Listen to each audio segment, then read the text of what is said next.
Okay, so some of these videos I've seen where this guy takes these square root radii and shows that a lot of the the values of the numbers do tend to fit the square root radii kind of often. Now I do know that some people, like someone I know, for example, might find some of this stuff a little bit what is it? I don't know. It's kind of considers it to be a little bit silly, and I can understand that because I mean, it's kind of an I don't want to use the term vague concept, but it's pretty abstract. Anyway, so far what I got here, this is a potential 120 characters. I got the first 0 through 9 in the base 10 that we're familiar with, as well as the 11 and the 10 and the 11 that we're also familiar with.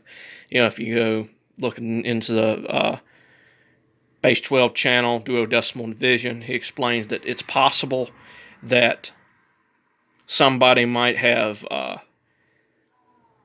recognized the value of certain things in this. But another interesting thing, I had a digit for 12 also. I might evolve that because I don't know, for some reason I don't have a very great example for that, but I have this where it goes, it goes off the length of the square root of 3 first, because that's how these ones that don't fit in with the others. There's got to be some type of way to connect it to a line, and basically, the square root of 12 is there, and so I use the duodecagon pattern to pin that, and then I went across there, and then I went through there a certain length. The 12th digit was a little bit messy because it had this cross thing at the end of it, and basically it goes across the entire square root of 12, and then it's got a length of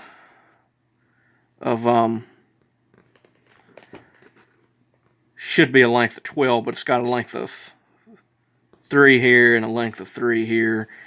But together that's I don't know. It goes 1, 2, 3, 4, 5, 6, and then 2 times 6 is obviously 12. So there's 2 of them, and I don't know what all went into that symbol. That's a bit messy, but for whatever reason, 13 tends to be a lot easier because it already fits on certain lattice points here. And what you'll see right away is you got this S shape, very similar to the number 2. And then we slide down for the square root of 13, because we got 1, 2, 3, 4, 5, 6, 7, 8 connections in all. So it goes down, and then it goes up through here, another length of the square root of 13. See what we got here, what we got going on here is okay, between this and this is 6. So that's 1, 2, 3, 4, 5, 6. It's a common theme. And then 1, 2, 3, 4, 5, 6. 1, 2, 3, 4 is the length between this and this. So it's a length of 30 in base 12, or 3 do. which is 3 times 12. I don't know if 13 has anything to do with 3 in base 12. I don't think it does, because it's 1.1, as can be seen here. I have a length of 1.1, which is a decimal representation of 13, using 12 blocks here. And, you know, I mean, it's not perfectly 6 blocks, though. That's the interesting thing. It's almost like 6 point, or it's almost like 4, and this is half, because that's almost like -2, right?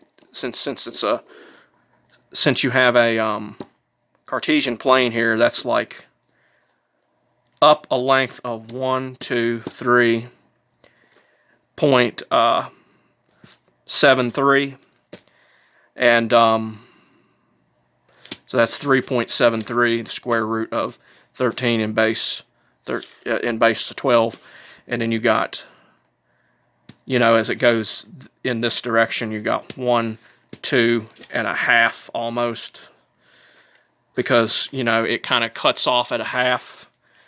So it's almost like 5 instead of 6 in a way, but it's funny like that, you know. I'm not 100% sure how, this is what the symbol looks like. It's like an S almost. And I think what I need to do is I need to go back and I need to learn a little bit about these characters, because I'm trying to reevaluate, you know, there's this Argon font, and it's really good at representing numbers.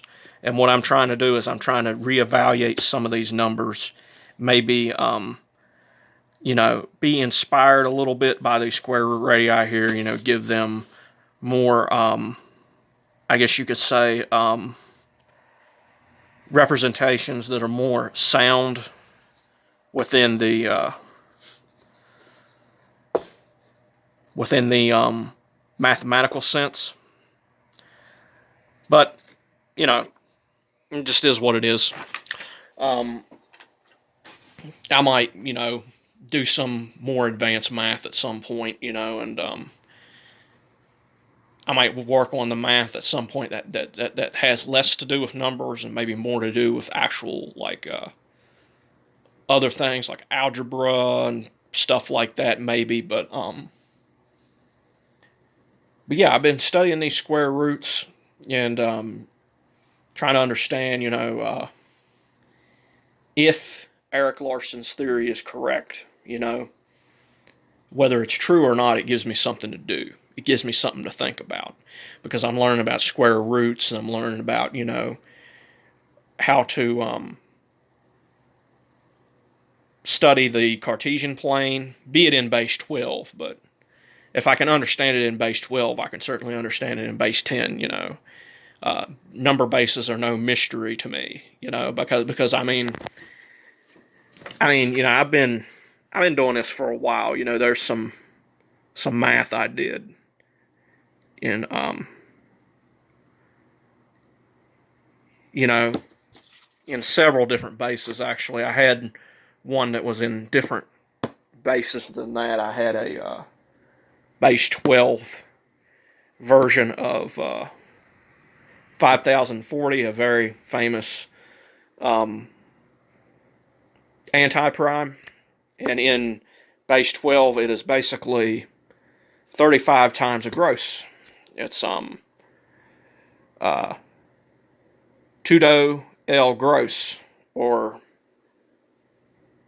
you know, 35 sets of 144. Interesting thing is, though, this number 2do L. Look what happens when you flip it upside down. It's literally 35. I mean, you know, it's in a different direction, but literally it's the same thing. And if you put 2 zeros here, you basically decimalized it. And that's 5,040, you know. So that, you know, that's that. Will there be all 120 digits? I don't know. I really don't know. I got time on my hands to do God knows what. And, you know, I might figure out a way to make more mathematically sound digits. I don't know. I like the idea that some of my stuff has deeper meanings. You know, it's not just some gooblagook. I just, you know, gobbledygook or whatever that I just kind of just pulled out of nowhere. I like the Argon font idea.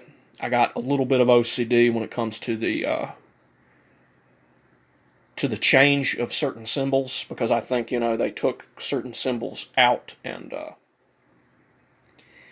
put, you know, they took symbols out of one meaning, out of one place, and put it in a different place, and that kind of messes up the mathematical coincidence, you know, that I've been finding with these square root radii. Whether it's silly or not, you know, I find it interesting, and I hope that you know, as time goes by, I can start to understand these things, you know. And I chose to use a letter S. I could have chose anything because there are 8 points there where this square root, you know, I mean, to see some of the protos. Here's some of the prototypes I've come up with. And each one of these is me trying to figure out what 13 should look like. And eventually I settled for this. So, yeah, I put thought into this, and could have looked like that.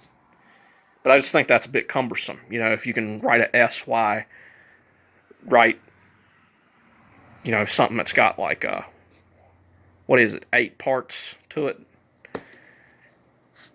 But, yeah, that's pretty much all I had to say.